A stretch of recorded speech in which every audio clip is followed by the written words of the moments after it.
Ladies and gentlemen, welcome back. Welcome back. Good to see you. Hit the like button, share, subscribe, turn up your notifications so you're notified when we go live. TINUBU'S Democracy Day absolute mandate. Nigeria does not belong to kidnappers.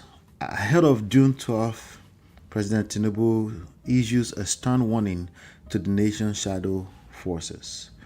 So we open with a heavy presidential declaration coming directly from the State House ahead of Democracy Day commemoration, confronted by recent complex security breaches, including the high-stakes deployment of Nigerian Air Force surveillance aircraft to track the abducted two teachers in Oyo State. President Tinubu has officially declared that the federal government will never succumb to terror or any form of criminal intimidation.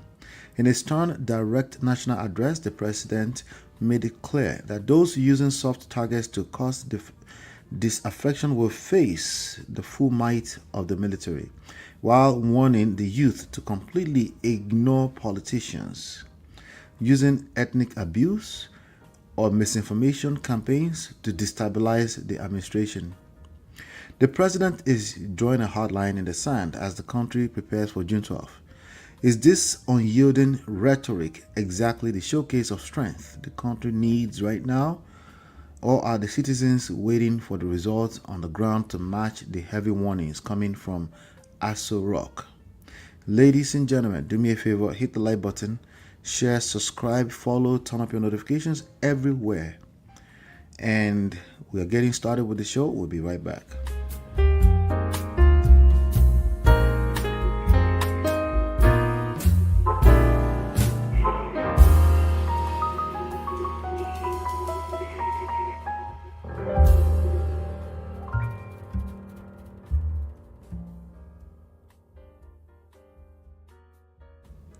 All right, so welcome back, Chief. So, is this unyielding rhetoric exactly the showcase of strength the country needs right now, or are the citizens waiting for the result on the ground to match the heavy warnings coming from Aso Rock? Can we take this seriously? The sharp edge is yours. Well, thank you very much, Ola, for bringing me back. I would say that the system needs both scenarios at the moment. A president that is talking tough, matching the expectations of millions of its citizens, making sure that the system delivers on the promise of protection for the lives and properties of every single person who is a Nigerian within the country, within the country and outside the country as well, by way of far-reaching diplomatic engagement, that is citizen diplomacy. However, if anybody is going to respect strictly what the president has advised in this statement, of course, he being a politician, it therefore means that people will probably start by disregarding him. And already there is a disconnect within the Nigerian system that it takes a lot for the average Nigerian citizen to be convinced that the government is telling the truth at any given time. Because there have been so much broken promises, there have been so much failed expectations at all levels. Even when you go to the average Nigerian kingdom palaces, what you find will be a chagrin, a huge disappointment, all kinds of situations going on there. There are situations in which you expect incredible individuals, people that have high moral standing, integrity, to come on royal thrones. But because of the compromises, the systemic failures, you find out that even people who expressly, not tacitly now, expressly, openly involved in splitting proceeds of ransom payment orchestrating kidnappings, all of them. Some of them find their way to the throne. And some state governors are involved, even in the Southwest. And I know firsthand of situations like this.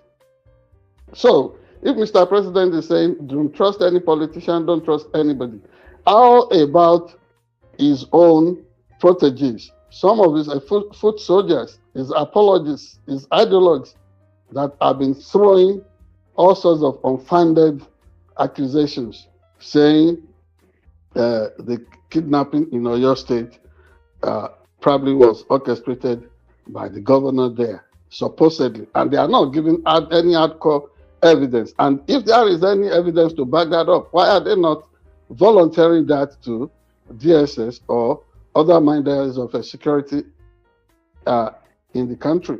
So if Mr. President is now expecting every Nigerian to believe him that, oh, do not respect people who are appealing to ethnic sentiments, to political sentiments, and all that. Sentiments would always be expressed.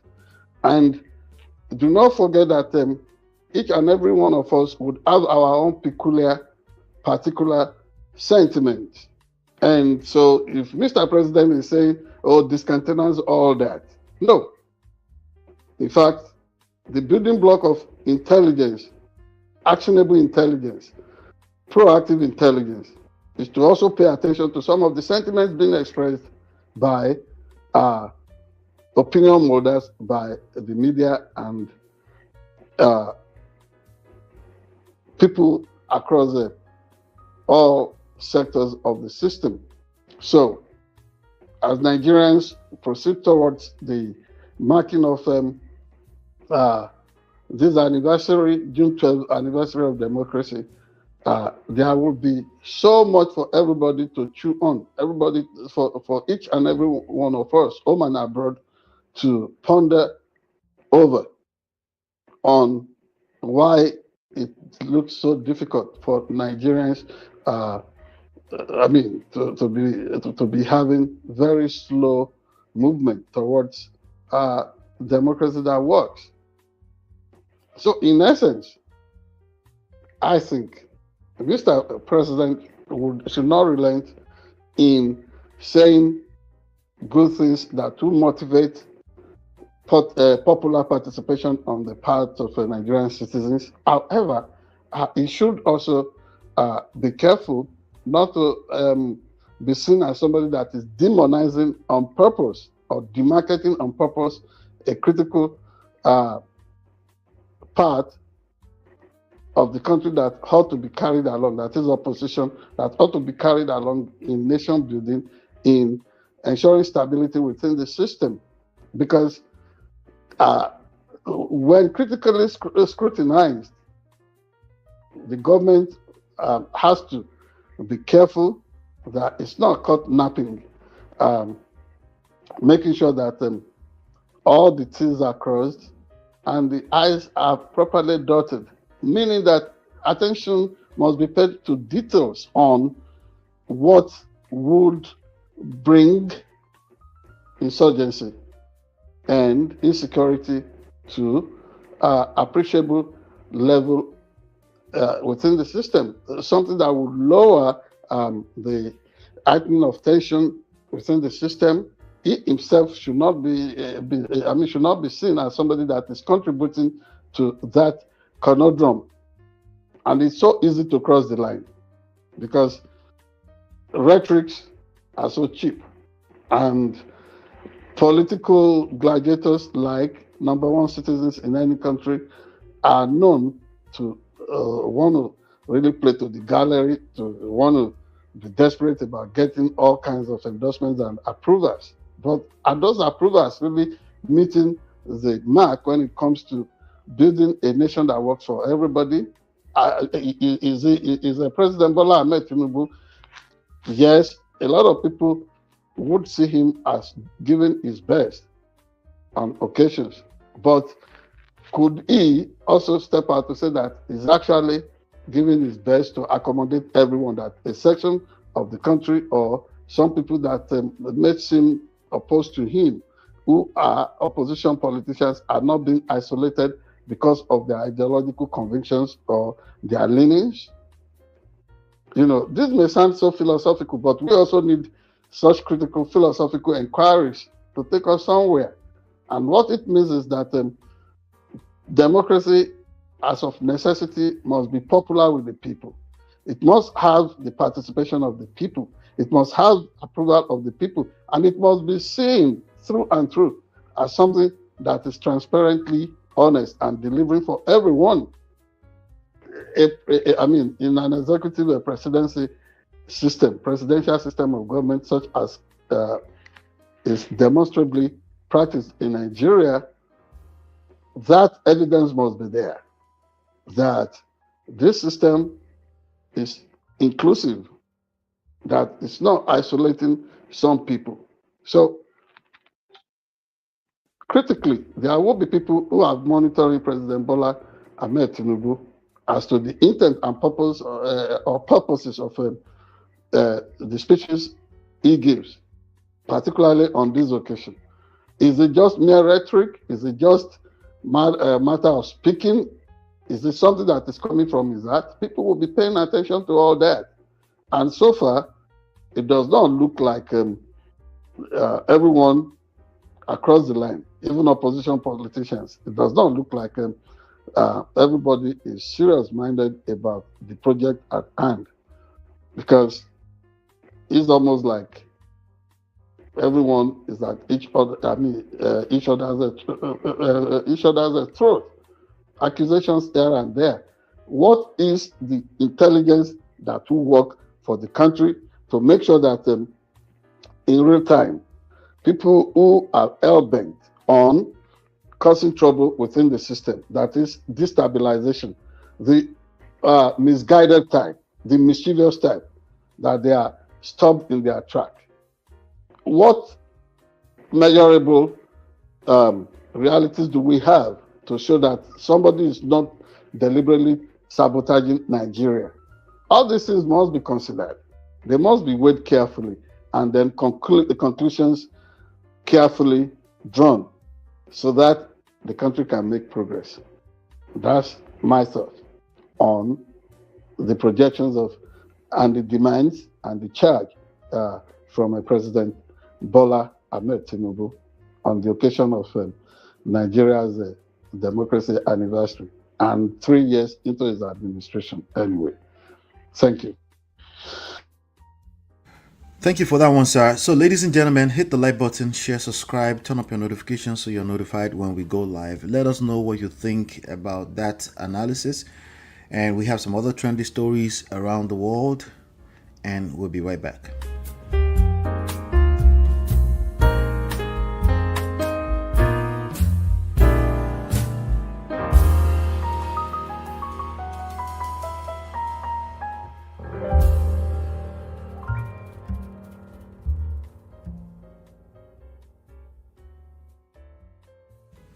Welcome back.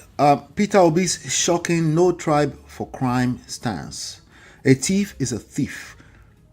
A kidnapper is a kidnapper. In a major move, Peter Obi goes on record to defend ordinary Fulanis from national stereotyping.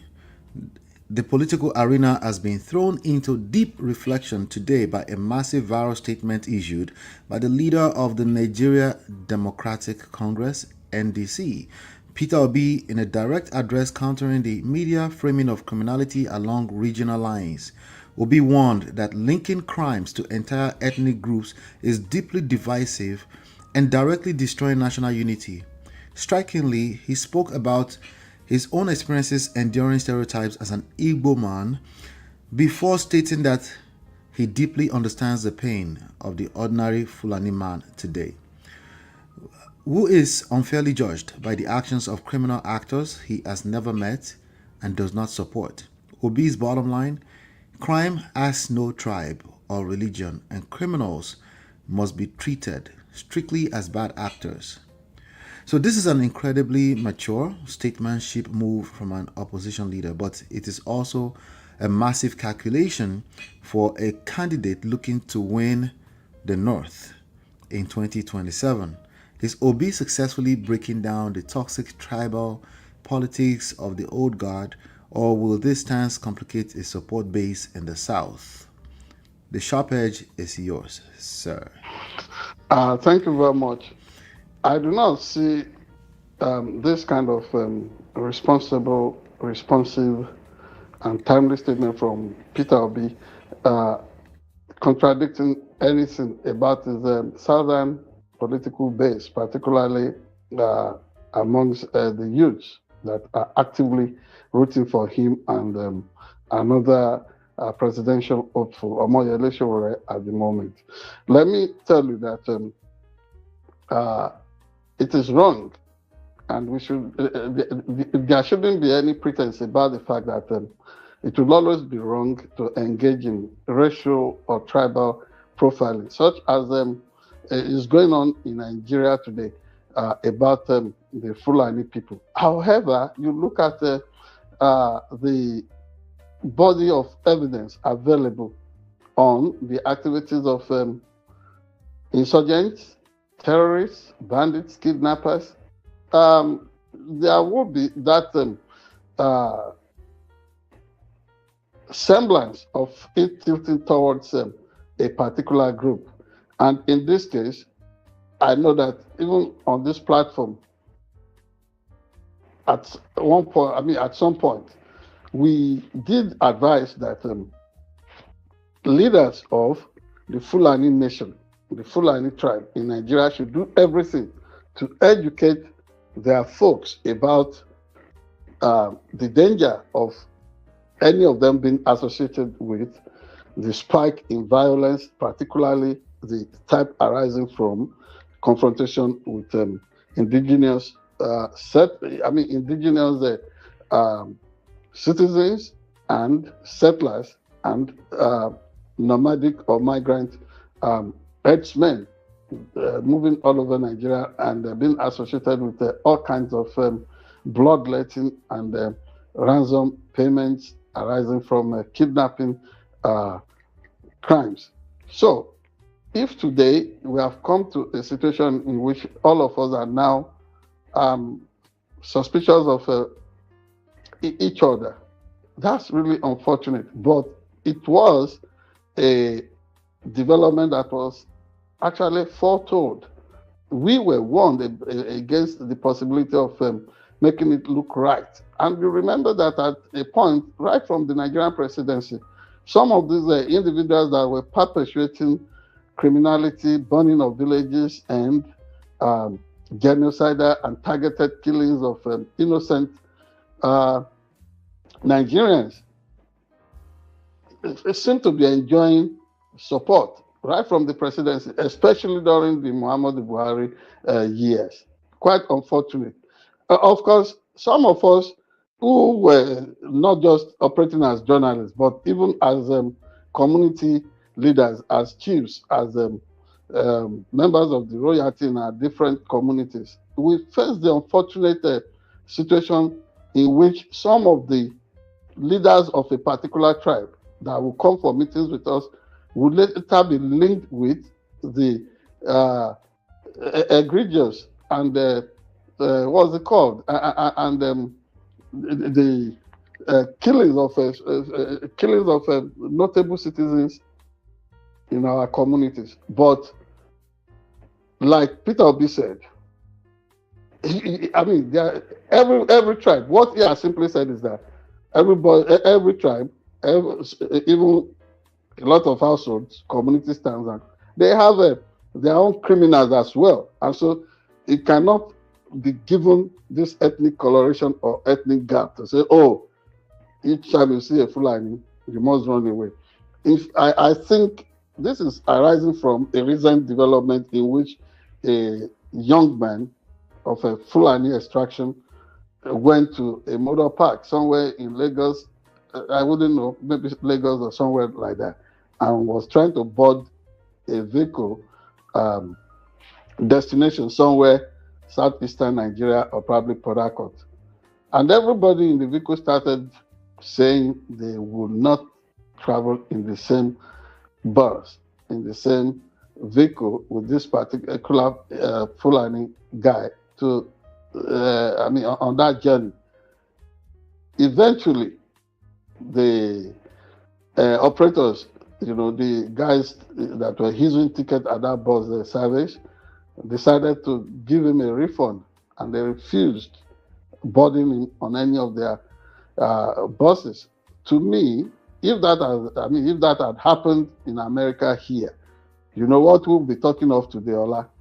That in itself would lead to some social tension.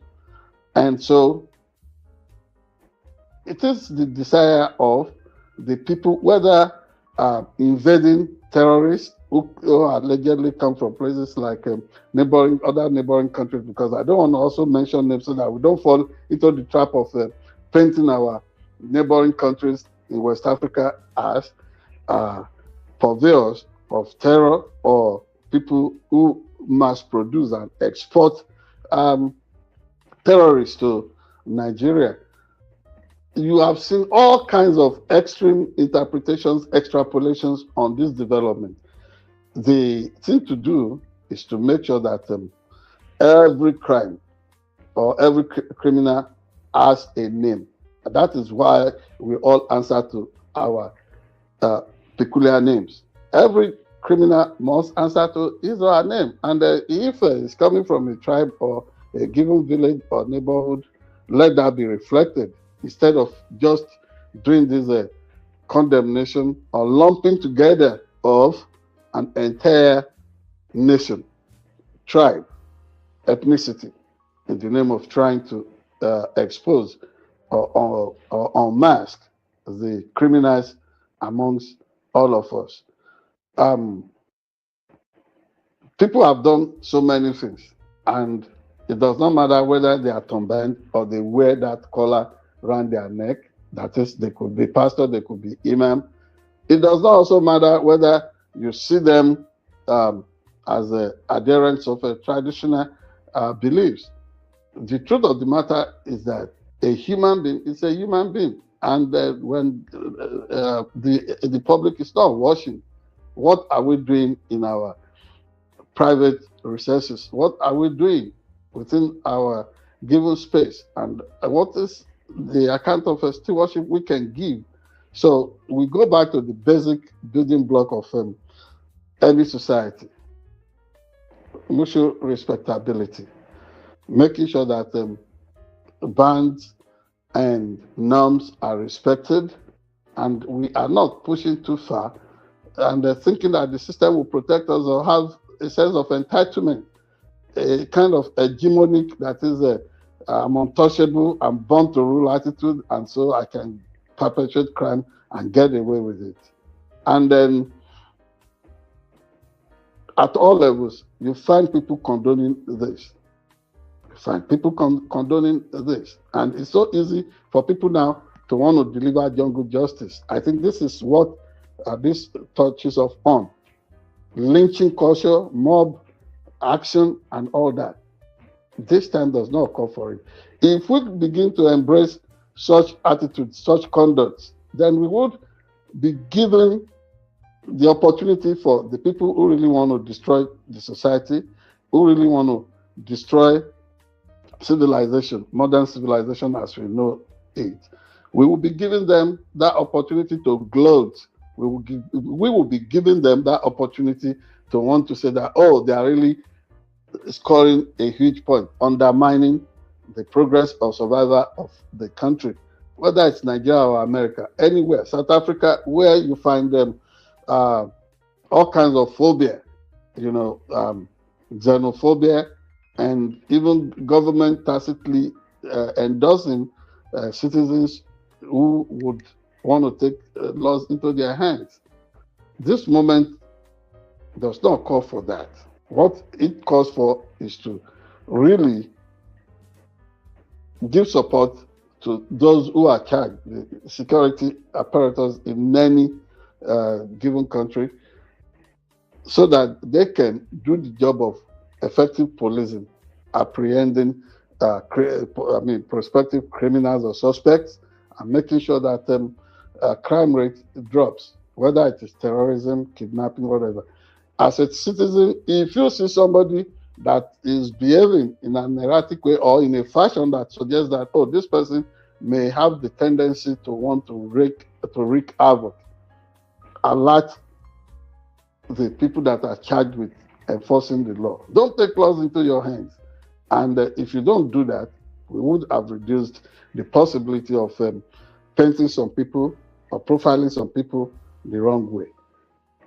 That is the much that I want to volunteer. That's the little opinion I have on this matter concerning Peter Obi and making sure that we do not begin to put the garb or the veil or the toga of of crime or crime identity on people because of their ethnic background or extraction. Thank you very much. Thank you so much for that, ladies and gentlemen. Hit the like button, share, subscribe, turn up your notifications so you're notified when we go live. We do have some other trendy stories around the world, and we'll be right back.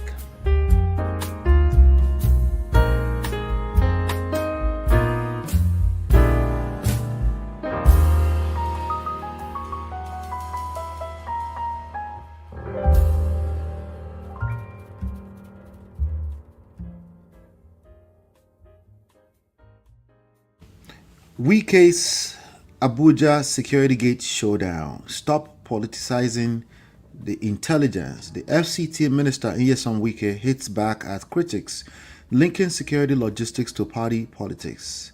So we conclude with the raw administrative warfare taking over the Federal Capital Territory as security operations intensify around the border corridors of Abuja. FCT Minister Nyesom Wike has delivered a blistering warning to political actors attempting to play games with national safety. Wike declared that the security logistics must never be politicized, blasting opposition critics who are trying to link operational security frameworks and local intelligence gatherings to the ongoing 2027 party alignment. This comes amid intense friction between its machinery and the Turaki PDP faction, which is currently protesting institutional access lines. Wike is essentially telling the political class to keep the hands of the tactical machinery of the capital city. Is the minister successfully insulating Abuja from partisan sabotage, or has the political temperature reached a point where even local security is seen through the lens of ballot paper? We saw over the last few days too, maybe last week, where ex-governor Ayodele Fayose was also suggesting certain theories around what happened in Oyo State.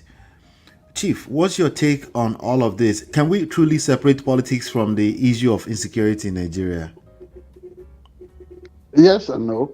But if anybody is going to advise, it's going to give the kind of advice that has just been volunteered, uncoerced from FCT Minister Mr. Nyesom Wike. It will not be Wike himself, because he's one of the worst guilty individuals and political gladiators in Nigeria that are politicizing the issues of national security and the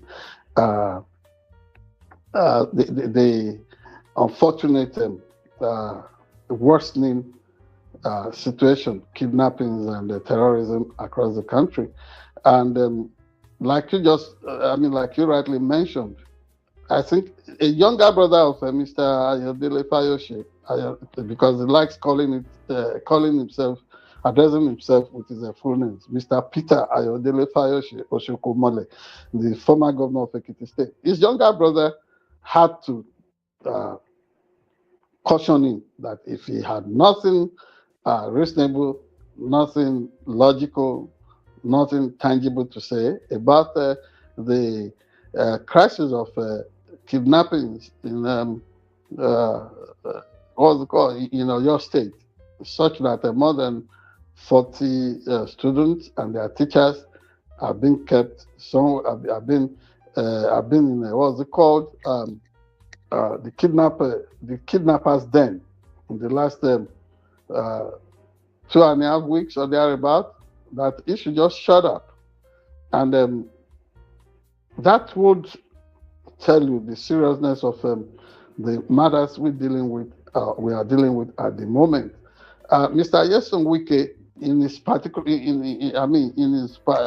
in his own case, in a particular fashion, and which is almost becoming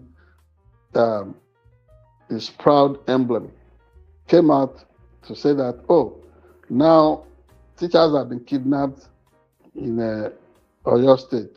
Protests are everywhere. But that teachers have been kidnapped in FCT before, no such protests, and that so when it will be FCT's turn, that is when teachers are again kidnapped in the FCT, everybody should come out for the protest. Who reasons like that?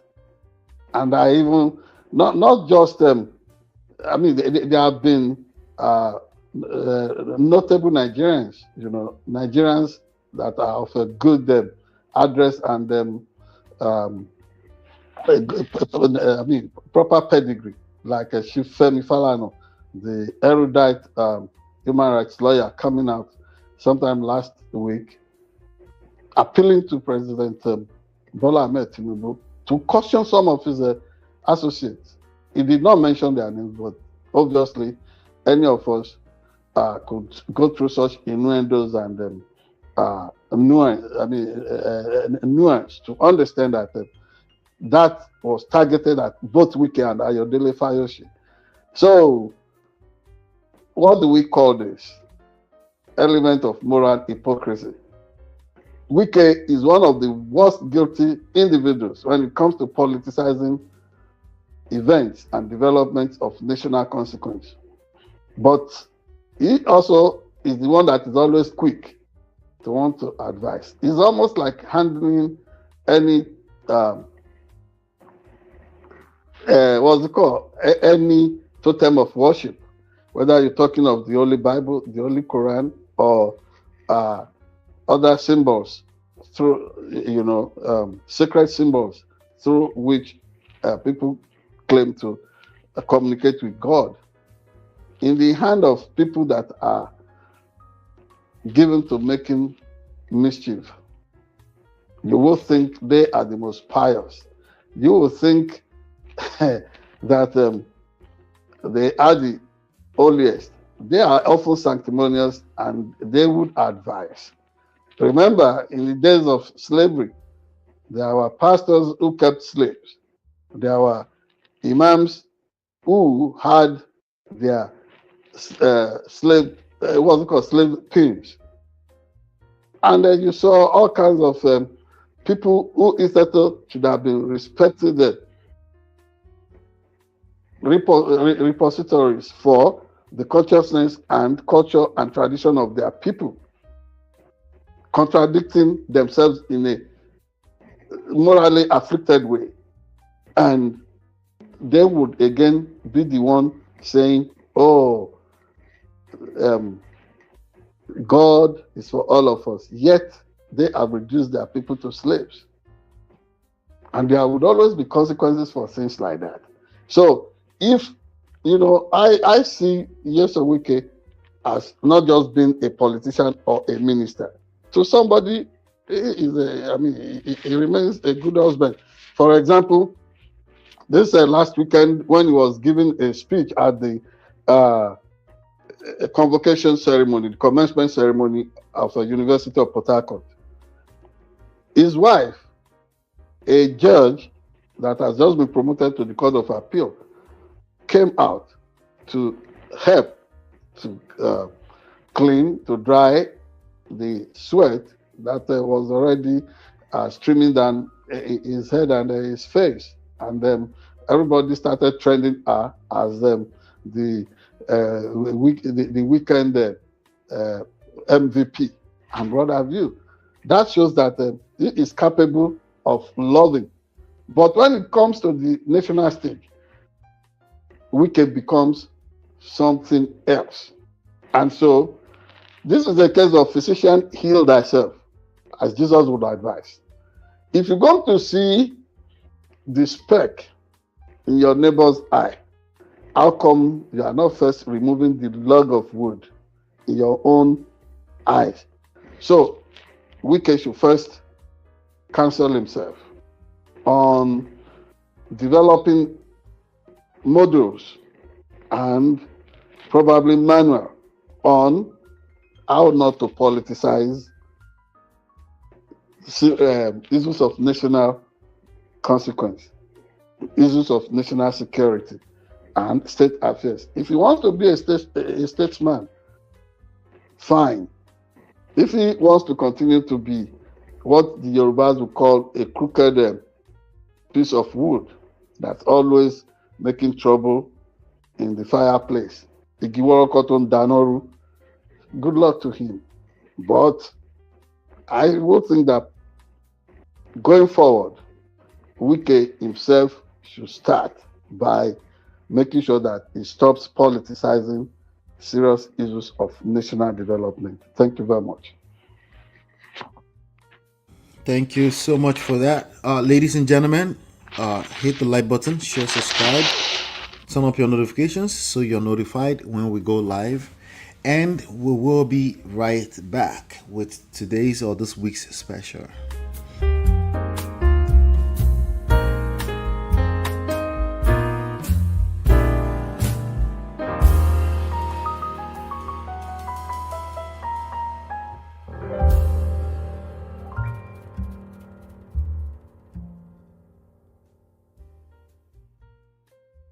All right, starting this week's special, let's listen to this real quick and then we'll take it from there.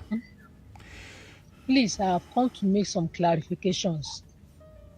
Today makes it the 24th day that we have been in this place. And it seems that some people are making our problems to be complicated already. We were shown some print media where it was stated that these people that abducted us requested for release of some people. They requested for ₦1 billion. They requested for Sharia to be entrenched in the country. These are not true. They are just trying to create problems for us. We have been here since. We have not been forced to worship in Islamic way. We have been left alone. They have not troubled us concerning that. They are not asking for Sharia law. They are not asking for money. The single thing they are asking for is the release of some of their people. I don't know why they are peddling this rumor to make it complicated for us. Please, we are just begging you, don't play politics with our lives. Nigerians, please help us to circulate this. Let it go viral. They are not asking for Sharia law. It is not true. They are not asking for weapons. They are not asking for money. All they want is the release of some people. And the government will negotiate with them and know those that they will release for them. I don't know why they are playing politics with our life. Please, Nigerians, our lives are in your hand. Help us make this go viral. Don't let the government deceive the whole world. They are not asking for Sharia. They are not asking for money. They are not asking for weapons. All they want is release of some of their people. Please, let everybody know about it. Ẹ dákun, lórí ọ̀rọ̀ wa náà ni mo tún wá sí. Òní ló di ọjọ́ 24 tá ti wà níbí. Ṣùgbọ́n tí wọ́n fi hàn wá ní orí social media ni pé wọ́n níjọba sọ wípé kí wọ́n máa ṣe Sharia law ní Nàìjíríà, kí wọ́n fún àwọn ní mọ́tò Hilux, kí wọ́n fún àwọn ní ₦1 billion, kí wọ́n sì release àwọn èèyàn àwọn làwọn tó fi wálẹ̀. Irọ́ ni, kò sóòótọ́ níbẹ̀ o. Wọ́n kàn fẹ́ sọ ọ̀rọ̀ yìí di ńlá fún wa ni, wọ́n fẹ́ fẹ̀mí wa ta wọ́n gé ni o. Ẹ dákun ẹ ṣàánú wa, ẹ bá wa jẹ́ kí gbogbo èèyàn mọ̀. Ohun kan ṣoṣo tí wọ́n béèrè fún òun náà ni kí wọ́n fi àwọn èèyàn wọn kan sílẹ̀. Anyway, under this particular comment on this post I just played for you, sir, somebody said one cloth for 24 days. God, those children. Somebody said terrorists are releasing videos every day now in Nigeria and the DSS cannot trace them. Okay, now. Somebody said same cloth. Somebody said 24 days. That ex-minister was barely 72 hours. I think you mentioned that earlier on. When will these people get their freedom? Say no to insecurity. Now, on the other side, sir, there's another post that I'm looking at through Instablog Nigeria where a lady, a married woman who faked a 50 million naira kidnap, arrested in hotel with lover in Delta State. So people are also weaponizing the rampantness, I don't know if that's an English word, of this crisis against themselves to also what's the English word, to extort their own people.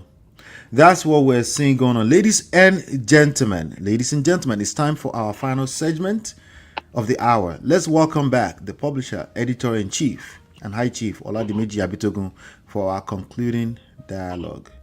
What's your take on all of this, sir? You can see a poster of a her doing a poster. It says, "Kidnap, please help us bring our mother home," but she was caught in a hotel room with Thank you very much, Ola. Yeah. That shows to you, that demonstrates to all of us the complexity of humanity. That is, you see, you can domesticate an animal. You can train an animal to the extent that you will give instructions, particularly dogs. They would listen to you. Human beings are not like that. Now, I was cautioning about the speech given by President Bola Ahmed Tinubu on citizens not allowing themselves to be played around, to be manipulated by politicians. And I said that in itself must start with him, making sure that from his conscience, he too is not trying to play the citizens, that is being honest. Now, what do you say about this video that has just surfaced from the den of the terrorists? I hate to think that the lady that has been used as a bait in voicing or launching this appeal is not demonstrating what I would view as a Stockholm syndrome. That is, of course, Ola, you know what Stockholm syndrome is. You take where the victims start to empathize with their the perpetrators. With the predator or with the violator. Yeah, I mean, it's almost like taking a chicken, remove all the feather.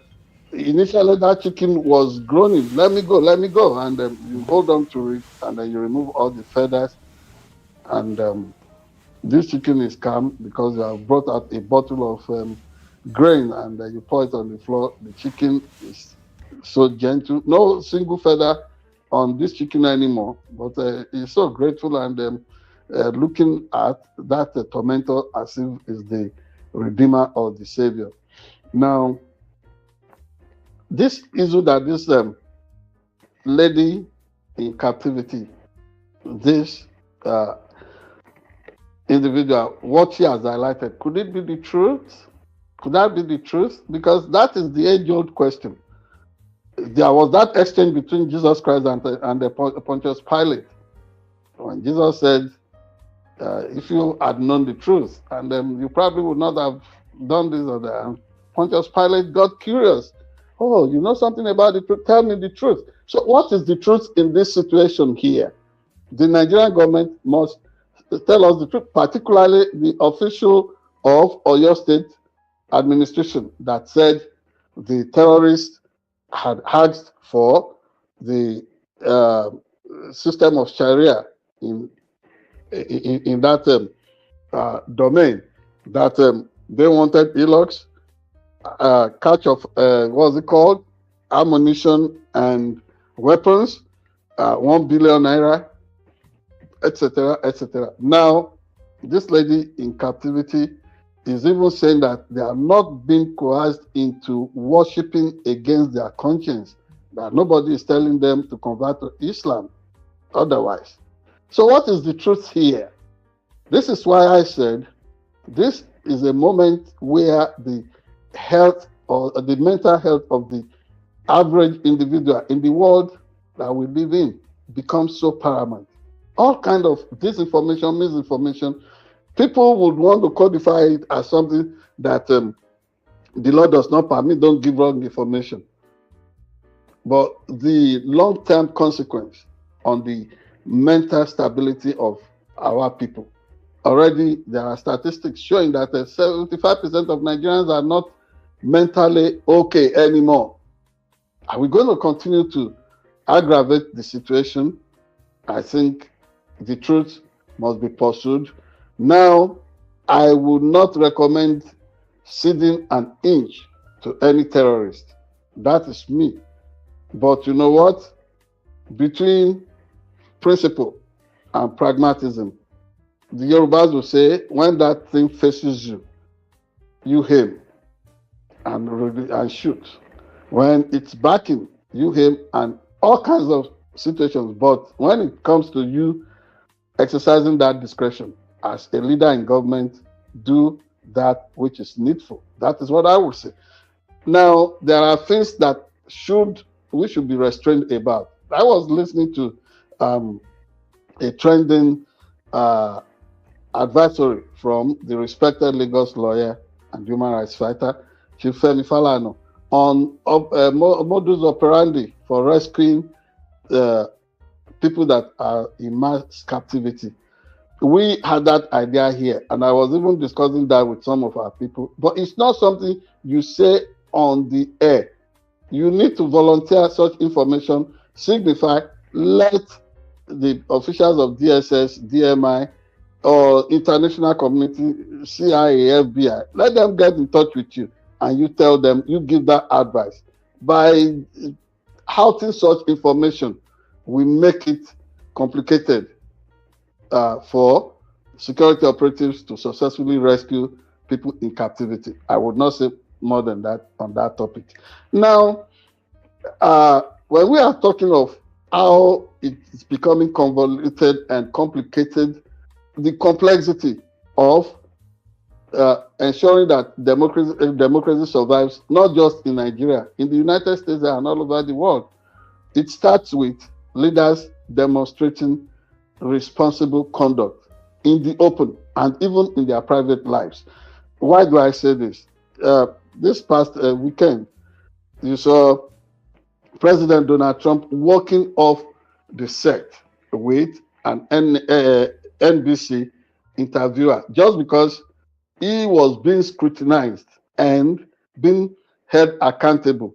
One, not just on the issue of so-called $1.8 billion possible settlement for people that were already pronounced guilty for the January 6th insurrection in 2020, Washington, D.C.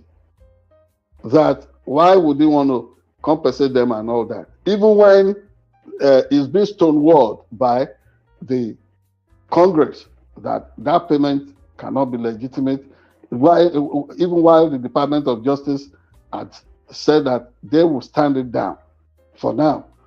And then if another opportunity offered itself that, Mr. Donald Trump, you are alleging the rigging of election results in California because you're saying, oh, it's taking almost 4 days for them to count, and that they are still counting, that they are just rigging. And the reporters, the journalists said, provide evidence, provide proof that these things you're always making all these white claims. And then he got angry, rained invectives on the interviewer. I've always said this. Mr. Donald Trump is not just demarketing and destroying the institution of journalism in America. He is also spreading the contagion all over the world. Now it becomes so excusable and so cheap for the average Nigerian leader or politician or anywhere in any of the banana republics in the world to just insult any journalist and walk away and just say trash, which is why an APC apologist in Nigeria will come on Nigerian national television to allege that each time Nigerian journalists are reporting about issues of insurgency and kidnapping and banditry and terrorism, they celebrate. Such arrant nonsense. So what we advise here, our position, Mr. Donald Trump should tone it down. Should understand that supposedly he should be the leader of the free world. And in trying to destroy historic institutions, not just the media, judiciary, legislature, civil service, what have you. That cannot be a legacy that recommends itself for anybody, anywhere. Now, finally, from our end, Ola, sadly, at some point, are you listening, Ola? Yes, I am, sir. We may come to a situation in which I will resign my position as an I chief. You Oh, know, wow. yes, it's coming to that. So much corruption, particularly from the government of Ondo State in Nigeria, particularly Governor Lucky Orimiso Ayedatiwa. Ayedatiwa is taking some steps, and I'm calling on respected leaders, President Bola Ahmed Tinubu of Nigeria. I'm calling on lawmakers in Ondo State, federal lawmakers in Nigeria. I'm calling on governors in Southwest Nigeria to caution Governor Lucky Orimiso Ayedatiwa not to play politics with the sacred throne of Alayede of Ayede Ogbese, where he continues to listen and he continues to get fed with lies on events in that community. He does not respect intelligence estimates. He does not respect intelligence coming from anybody. If he reaches out to me, particularly the cooperation that Amotekun enjoyed with me all the time, I ran away from Nigeria just because I was going to be assassinated by the same individual that is feeding the governor with all kinds of lies. They want me to endorse corruption and fraud. I would never do that. That is not the way we operate in Abitogun family. I have never been paid as a Odokpete of Ayede Ogbese. I don't get any money from their government, and I'm not in any way beholden to them, even if they pay me. This is about the cause of truth and righteousness. If they cannot uphold that, in the minimum, they should keep their whatever they say. And after all, it took a painstaking number of years for the Kabiyesi that made me an Odokpete, the king that made me Odokpete. It took him about 4 years to convince me to become a chief. And he said he saw some things in me: integrity, honor, and not compromising on constitutionality. And first, as Oladimeji Abitogun, two, as a journalist, what would they expect me to do? And they set in motion the process of a king making. In the middle of it, they are changing. And already, people who have been benefiting from ransom payment in Ayede Ogbese, people have been collaborating with kidnappers, people who have been, and commissioners have been going to Ayede Ogbese to take land, being bribed with land that belongs to that kingdom, not recurring to the Council of Chiefs, not wanting the opinion of the generality of Ayede Ogbese people and the royal family. And they want to install somebody that has no definable means of livelihood as a new king. This person has not been asked to explain how he got the money to build his mansion that he lives in Ayede Ogbese. Benefit and proceeds of hostage taking. Look at the number of people, including the chief imam of Ushu, that died after being released by kidnappers. Look at the number of lives that have been lost there. They are downplaying it. All these things, not in the media for people to see.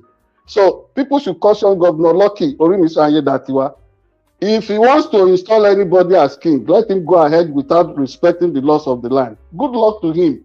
But how can this person be seen as lucky when he does not even show anything that demonstrates good luck in his character?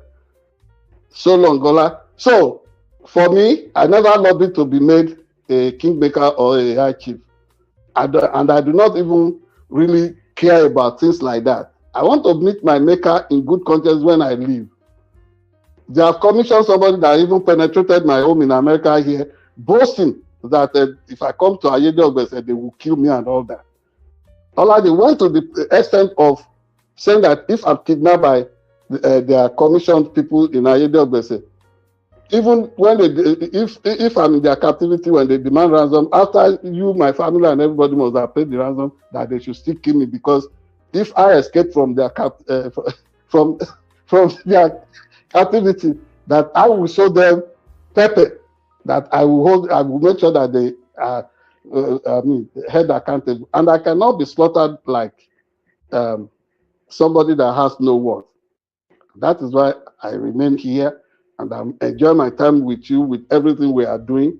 But that is just the cautionary note that at some point I will drop that title. I may resign from it unless they embrace constitution. Governor Ayedatiwa cannot bring a criminal to the throne as a king. The lawmakers in Ondo State should tell him that, and they should allow the DSS to do dispassionate investigation. Already the imbecile is jumping all over the place that whether anybody wants him or not, whether the kingmakers endorse him or not, or whether the royal family wants him or not, that is already king, that it will be announced by Governor Lucky Orimisoanye that the next 1 week or two. What a shame. Igbos will say Tofiakpa, Yorubas will say Ewo, and in Arabic or the north, in northern Nigeria, they will say Aram. This is really sacrilegious. God bless us. All right, ladies and gentlemen, another one in the back. Do us a favor, please. You're watching Sharp Edge News TV. Hit the like button, share, subscribe, turn up your notifications so you're notified when we go live. Hopefully, you've been enlightened, educated. We'll see you on the next one. Take care and God bless. Peace.